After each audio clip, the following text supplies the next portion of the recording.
Dengan tetap bangkit berdiri, mari kita menyimak bacaan bagian dari firman Tuhan yang akan menjadi fondasi khotbah hari ini, yang diambil dari Yohanes pasal 13 mulai ayat 31 sampai pasal 14 ayatnya yang ketiga.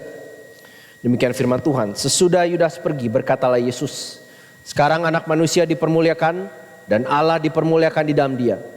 Jikalau Allah dipermuliakan di dalam dia, Allah akan mempermuliakan dia juga di dalam dirinya dan akan mempermuliakan dia dengan segera. Hai anak-anakku, hanya seketika saja lagi aku ada bersama kamu.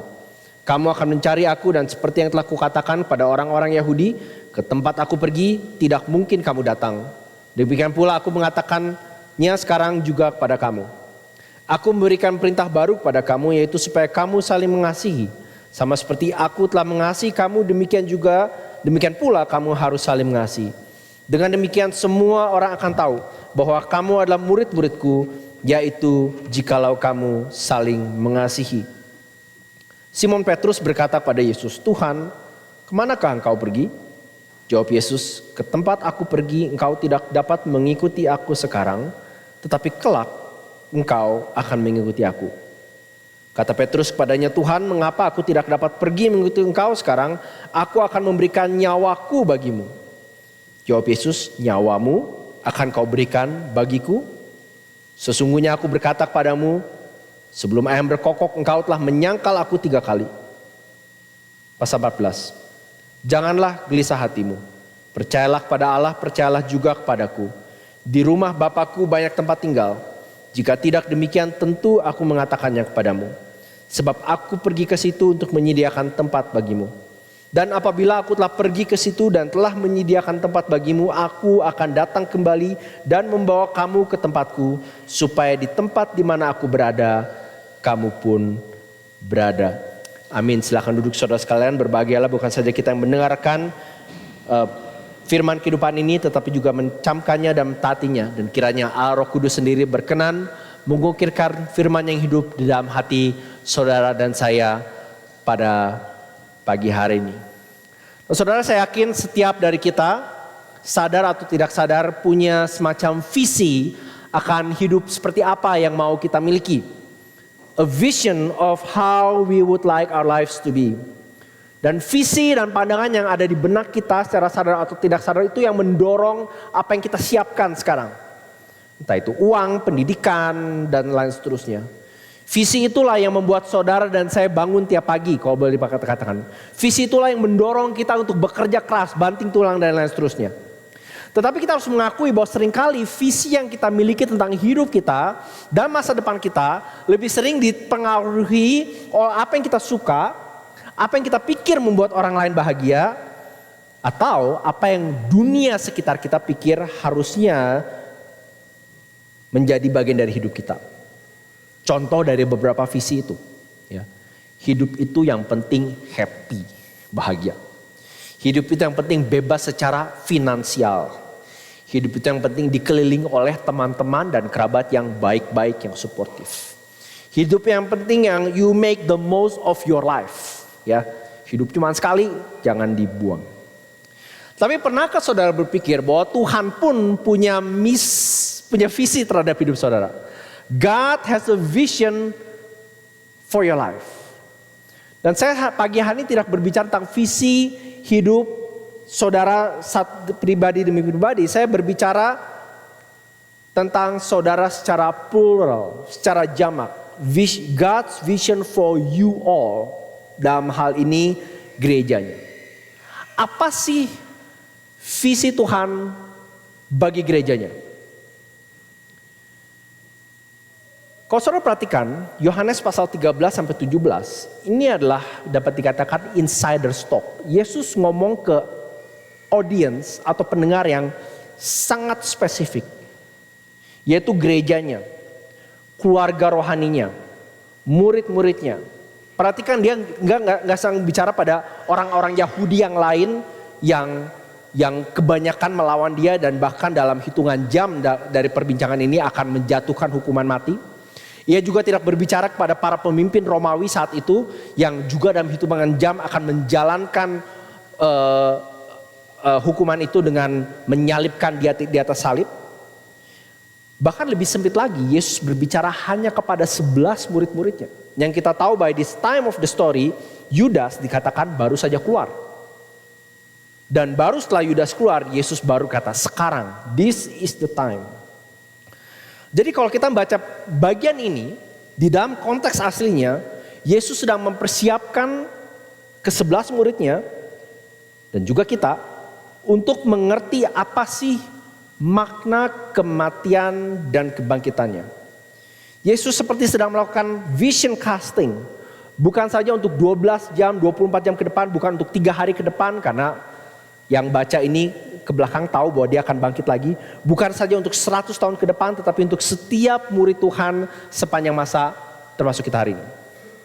Saudara, kalau saya boleh menyimpulkan apa sih visi Yesus untuk gerejanya, saya bisa simpulkan begini dengan satu kata.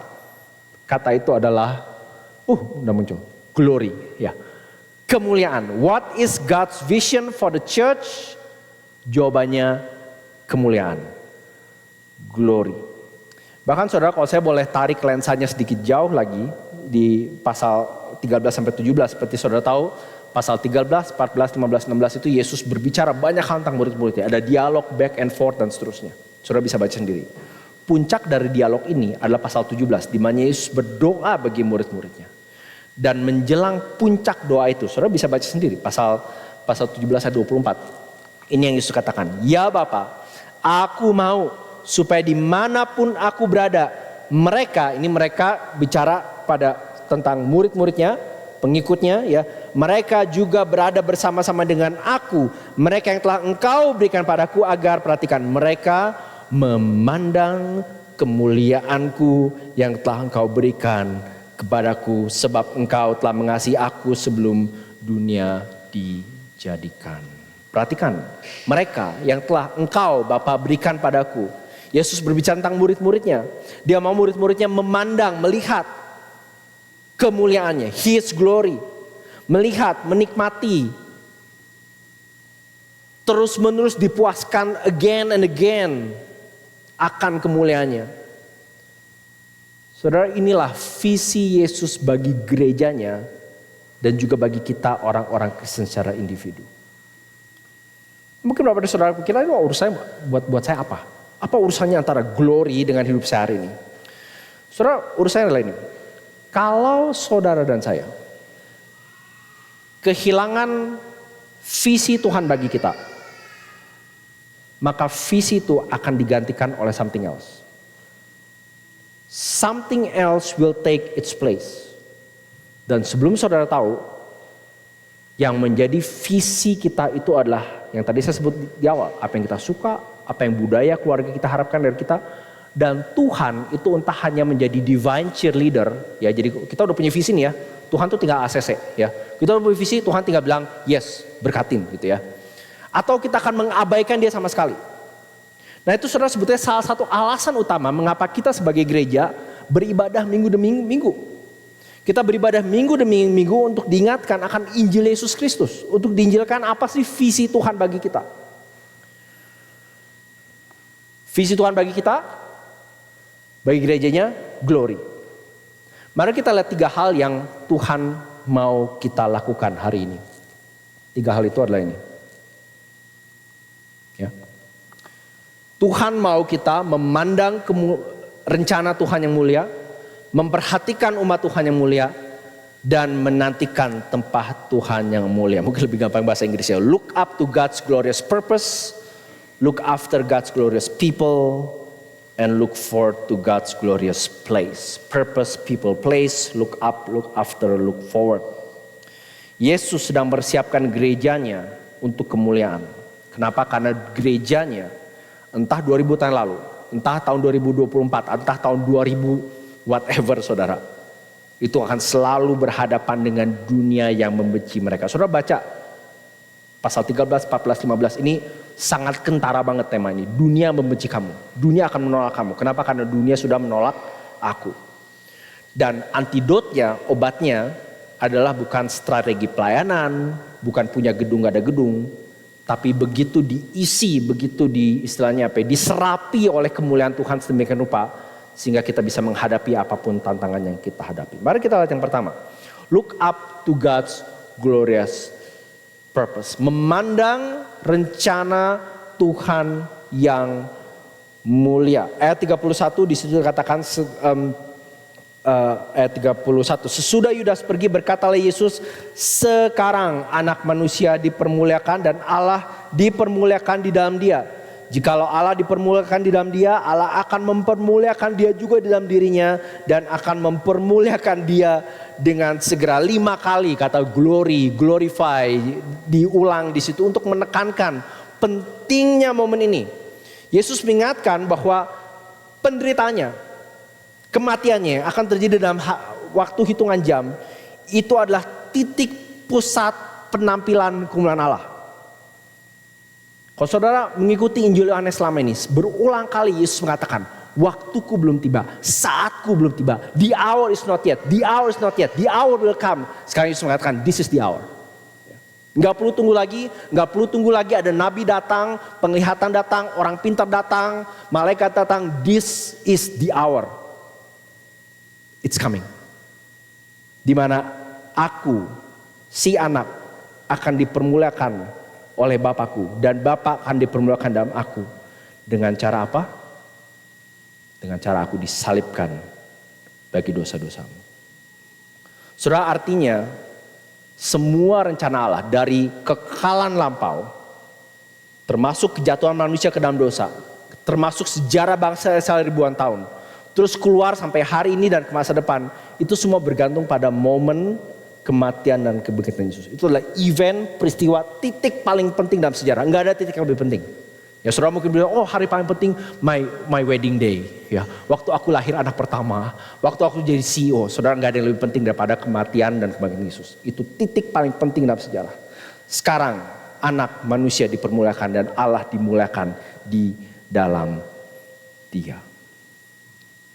Apa itu artinya dipermuliakan? Dipermuliakan artinya Allah menampilkan segala kegemilangan, kebesaran, kuasa, kemasyurannya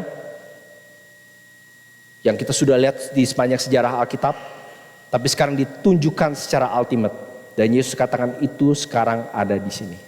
Dan seperti tadi saya sudah katakan berkali-kali, keunikan dari Injil Yohanes adalah setiap kali, berulang kali waktu Yesus bicara tentang dia dipermuliakan, atau dia diangkat, ditinggikan, dia bukan bicara tentang mujizat yang dia lakukan, bukan tentang penyembuhan, bukan tentang mengusir setan, tetapi ultimately ujung-ujungnya adalah penderitaan dan kematiannya di kayu salib bagi saudara dan saya. Saudara, waktu Yesus mengatakan hal ini, dia sedang mengatakan bahwa inilah tugas yang Bapa berikan untuk aku lakukan. Dan dia memberikan kita perspektif akan penderitaannya. Bahwa penderitaannya dan kematian di kayu salib bukanlah kekalahan. Bukan kegagalan. Bukan akhir yang tragis. Yesus bukan korban. Tetapi disaliblah Allah menyatakan keagungannya, kuasanya, kekudusannya, kasihnya, kebenarannya, keadilannya, semuanya ditampilkan on full display. Kalau saudara mau lihat Allah yang sejati seperti apa, saudara lihat kepada salib.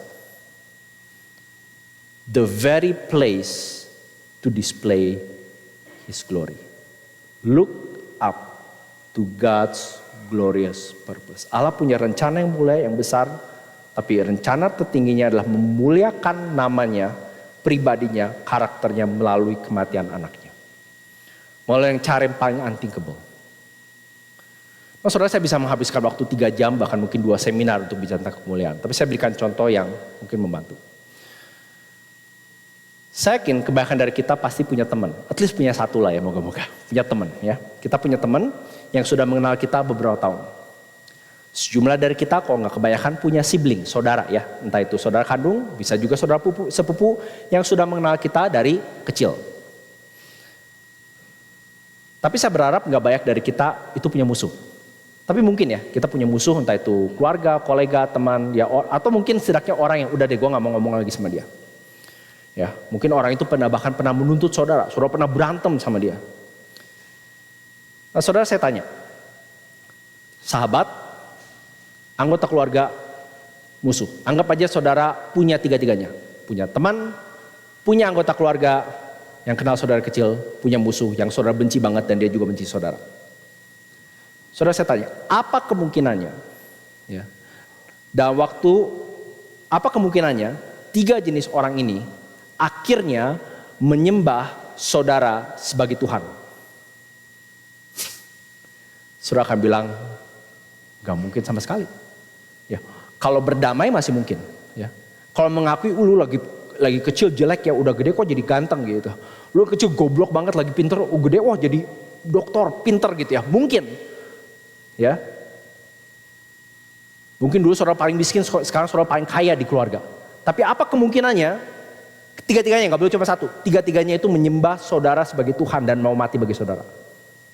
Hanya dulu kemungkinan kan? Mereka pikir saudara gila, mereka ya udah deh, dia pikir dia Tuhan, ya udah kita daripada dia senang, daripada dia ini ya udah kita biarin aja.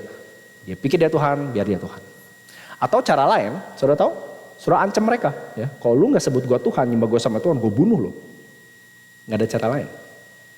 Terus perhatikan, dalam kurang waktu 20 tahun setelah kematian dan kebangkitan Yesus, teman Yesus, saudara kandung Yesus, musuh Yesus, tidak kira 3 orang, dan saya tahu ada lebih, menyembah dia sebagai Tuhan. Ini cuma sampel yang sangat kecil sekali. Ya, Petrus, Yakobus, Paulus. Petrus yang adalah teman Yesus, 2 Petrus 3 ayat 18, berapa puluh tahun setelah peristiwa ini menulis surat ya, bertumbuhlah dalam anugerah dan pengetahuan akan Tuhan kita Yesus Kristus, kepadanya apa? Kemuliaan untuk sekarang dan selama-lamanya. Petrus, Yakobus yang pada dasarnya besar barengan dengan Yesus, saudara kandung gitu ya. Maksudnya saudara kandung dalam arti anak Yusuf dan Maria gitu ya, mungkin saudara tiri tepatnya. Tapi anyway, dia tahu Yesus dari kecil. Apa di situ? Jangan berpihak waktu kamu memegang iman di dalam Yesus Kristus. Perhatikan dia sebut saudaranya itu Our Lord Jesus Christ, the Lord of Glory. Siapa di sini yang punya saudara ya kandung yang sekarang memanggil saudara My Lord, the Lord of Glory. My life is yours. Ada? Kecuali bercanda mah gak ada ya. Our Lord Jesus Christ, the Lord of Glory. Rasul Paulus yang kita tahu musuh Yesus tadinya, kemudian bertobat berbalik. Allah bersinar di hati kita untuk memberikan terang pengetahuan akan the glory of God in the face of Jesus Christ. Saudara, ini cuma satu dari mungkin ribuan contoh bagaimana orang-orang bukan saja berbalik menyembah Yesus sebagai Tuhan karena kematian dan kebangkitannya, tetapi mereka semua mau dan rela untuk mati untuk iman itu demi Yesus. Saudara, seorang penulis Brad Hambrick membantu saya untuk mikir tentang begini. Dia bilang, pertanyaan bagi kita adalah, bukan saja kita melihat rencana Allah yang mulia, tetapi apakah bagaimana itu aplikasi dalam hidup kita? Ini beberapa pertanyaan saya pikir kita bisa pikirkan. Are you living for God's glorious purpose? Apakah saudara hidup bagi rencana Allah, rencana Tuhan yang mulia? Apakah aku mau untuk mengkomitmenkan hidupku terhadap apapun yang Tuhan minta dariku? Itu artinya Lord ya, Tuhan. Oke. Peran apa yang aku telah abaikan? Peran apa di mana Tuhan menempatkan aku, suami, istri, orang tua, anak, pekerja gitu ya, yang telah aku abaikan? Talenta dan kemampuan apa yang Tuhan berikan padaku? With what talents or abilities has God blessed me? Terus juga bagaimana cara lain memuliakan Tuhan? Ya. Di mana talenta dan apa yang jadi passionku, semangatku itu sesuai dengan kebutuhan di dalam gereja dan komunitas sekitarku?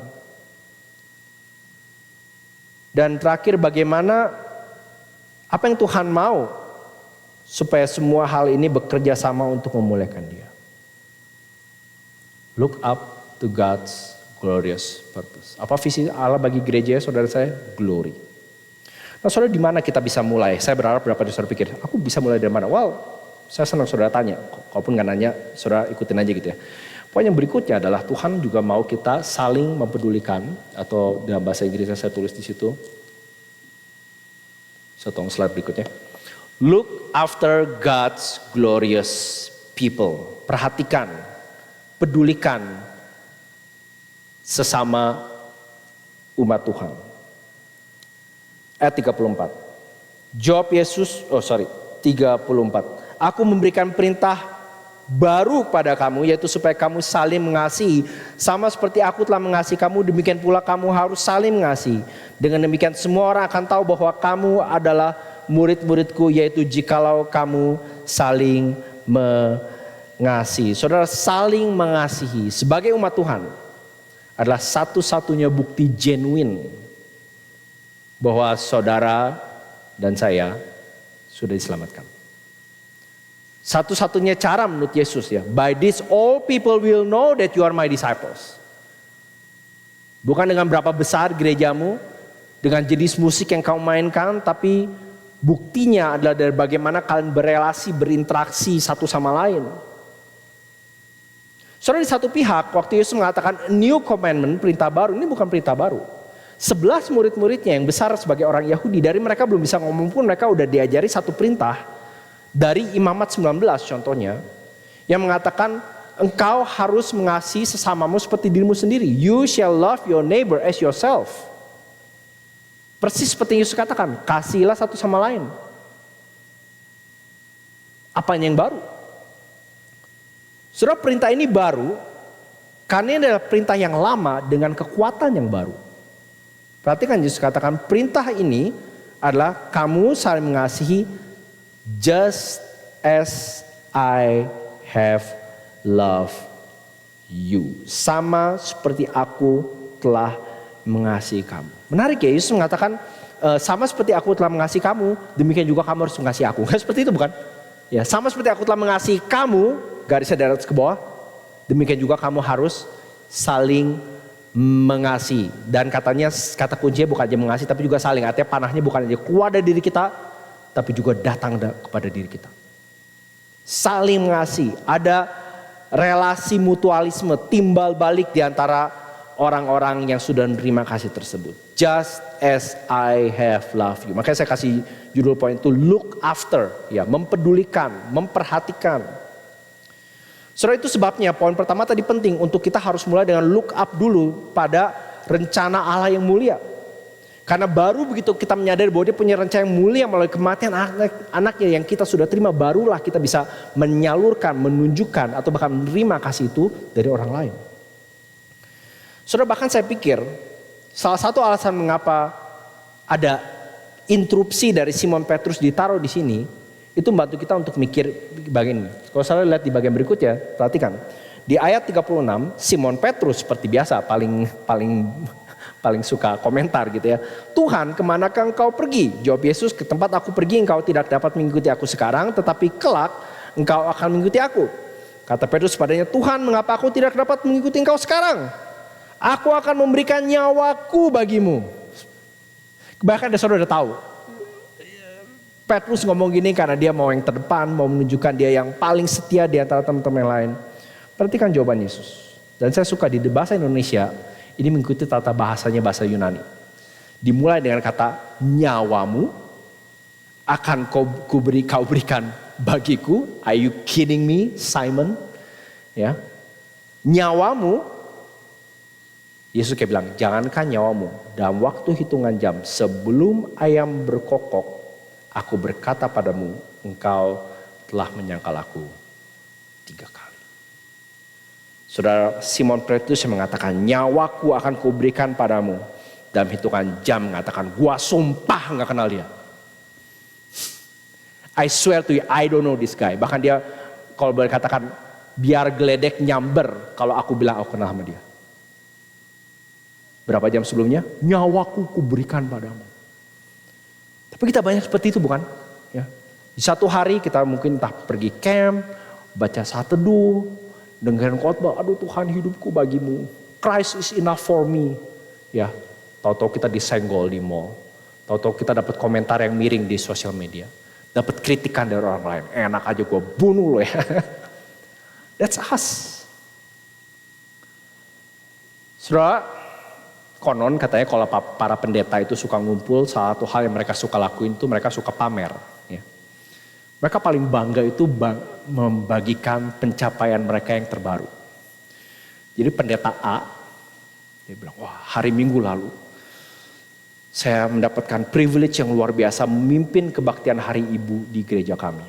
Saya bersyukur pada Tuhan ada 3 keluarga baru yang memutuskan untuk bergabung gereja kami. Pendeta B ikut nimpalin gitu ya. Kira-kira 2 minggu lalu bapak-bapak kami mengadakan konferensi Alkitab berpusat temanya pernikahan.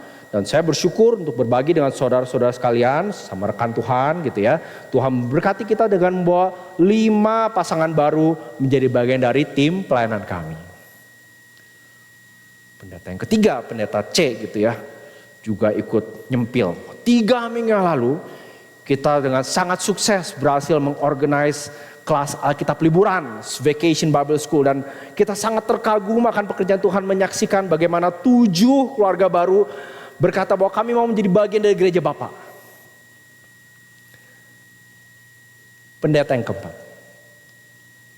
Saudara-saudara, sayangnya saya harus membawa kabar buruk.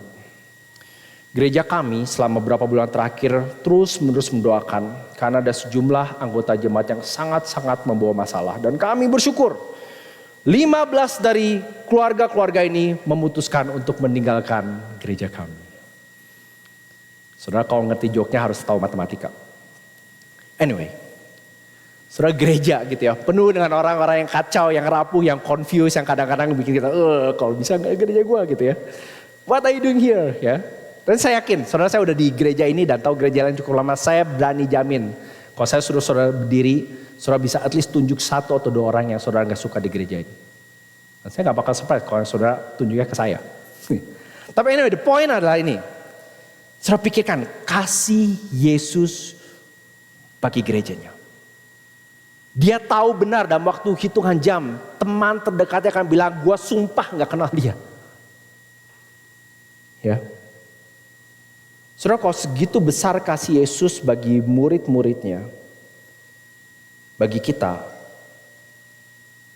bukankah kita harus mengasihi satu sama lain dengan kasih yang sama? Dan kasih saudara bukan soal suka gak suka, bukan soal like atau dislike, bukan soal aku suka gaya dia ngomong, gak suka gaya dia ngomong, gak suka personality, bukan saudara. Saudara pikirkan tentang setiap sesama saudara di tempat ini, di ICC. Pikirkan mereka atau bayangkan mereka bukan dengan keadaan mereka sekarang, dengan segala kelemahan, kekacauannya, things yang mereka mungkin pernah katakan pada saudara atau saudara dengar dari siapa, dia ngomong tentang lu gitu ya. Pikirkan bukan tentang kesalahan kelemahan mereka, tapi pikirkan tentang nanti waktu Yesus datang, mereka itu akan jadi apa?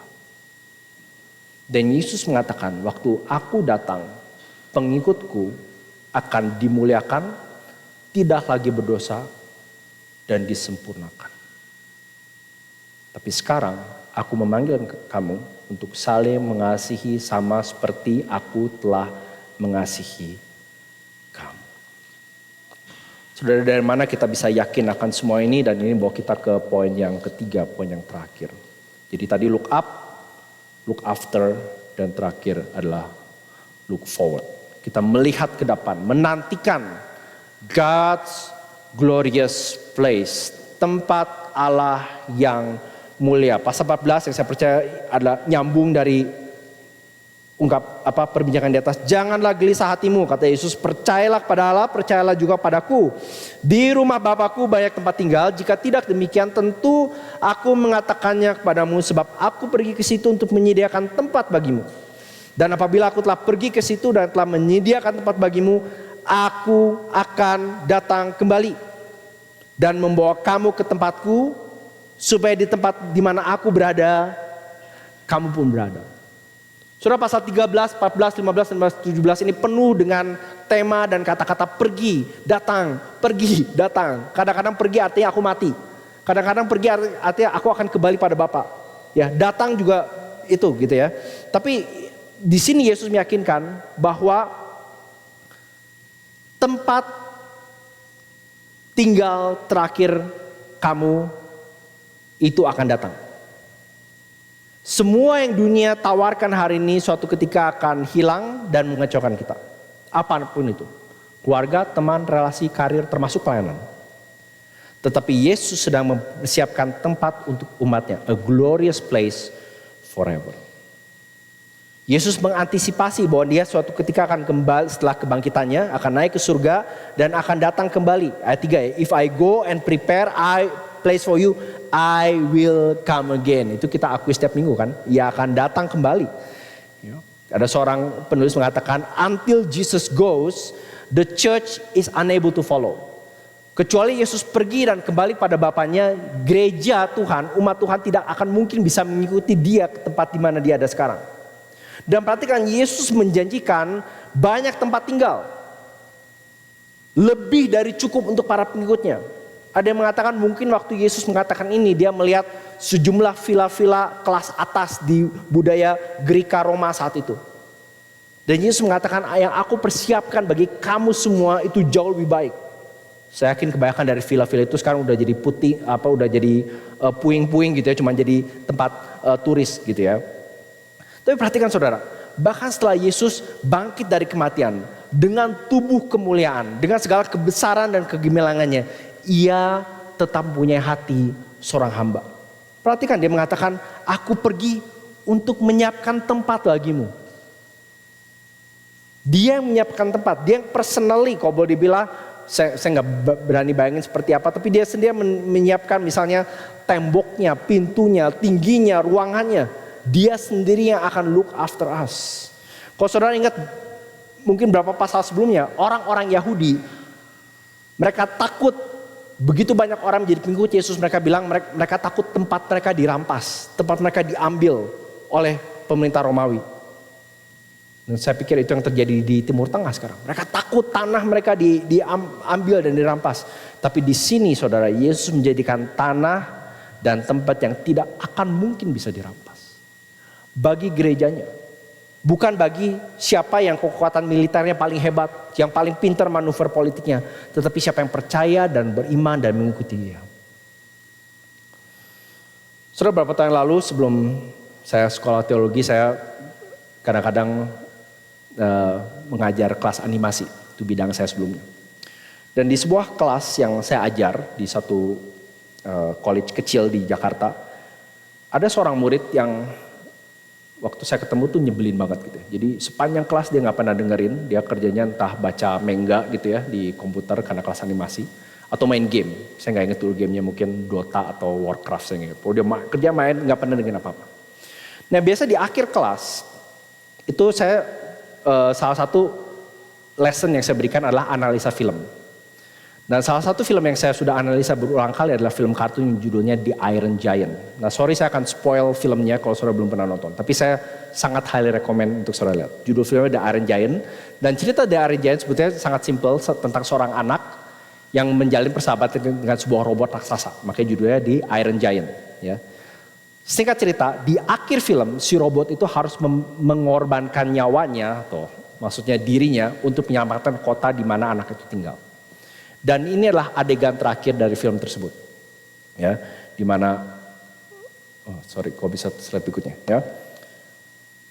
Robotnya yang tinggi besar, 20 kaki mungkin, bukan 20, pokoknya tinggi banget lah, ya, berapa tingkat, berbicara sama anaknya Hogarth.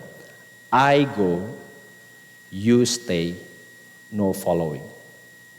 Lalu dia meluncur, menabrak rudal yang harusnya menghabiskan kota itu dan hancur berkeping-keping. Saya membawakan analisa, cerita, latar belakang, tema yang berulang dan seterusnya. Dan saya perhatikan si anak yang selama 1 semester gak pernah dengerin, matanya bersimbah air mata. Becek gitu. Sir, I never cried this much in my life. Sangat terharu, padahal cuma kartun saudara. Ya, saudara, saya belajar dari peristiwa itu. Bahwa sejumlah dari kita itu hatinya itu baru bisa tersentuh kalau sudah ketemu cerita yang benar. The right story. Nah entah saudara tahu Iron Giant atau enggak, atau entah itu Lord of the Rings, Star Wars, Narnia. Kita bersyukur sebagai umat Tuhan kita punya a far better story. cerita yang real saudara. Dalam artian tentu betul-betul ada Iron Giant yang datang pada kita. Ya. Dan dalam hal ini dia mengatakan pada murid-muridnya, you stay, I go, no following. Dan betul-betul memberikan nyawanya. Bukan sekedar yang saudara nonton 2 jam terus selesai terus pulang saudara bisa makan bakso. Ini betul-betul mati bagi saudara. Mengorbankan dirinya dan nyawanya bagi kita. Nah saudara, saya bertanya untuk setiap kita hari ini. Kalau visi Allah bagi kita adalah glory yang begitu besar. Entah itu tentang salib, tentang umatnya, tentang masa depan. Saudara, apa itu semua dengan visi saudara bagi hidup saudara hari ini? Apakah visi saudara itu hanya sebatas kesehatan dan kesuksesan di hidup ini? Saudara, kalau itu yang menjadi visi saudara, izinkan saya mengatakan bahwa visi itu terlalu miskin, terlalu sempit, bahkan akan sangat mengecewakan. Tapi kalau saudara melihat pada Yesus, berpegang dan mengikuti Dia, saudara bisa yakin bahwa kesehatan, kesuksesan dan persekutuan yang sesungguhnya yang tidak akan berakhir bersama Dia dan umatnya akan menjadi milik saudara. Jadi apa visi Allah bagi saudara dan saya, bagi gerejanya? Glory. Dia manggil kita untuk look up, look after each other, dan look forward. Kita berdoa.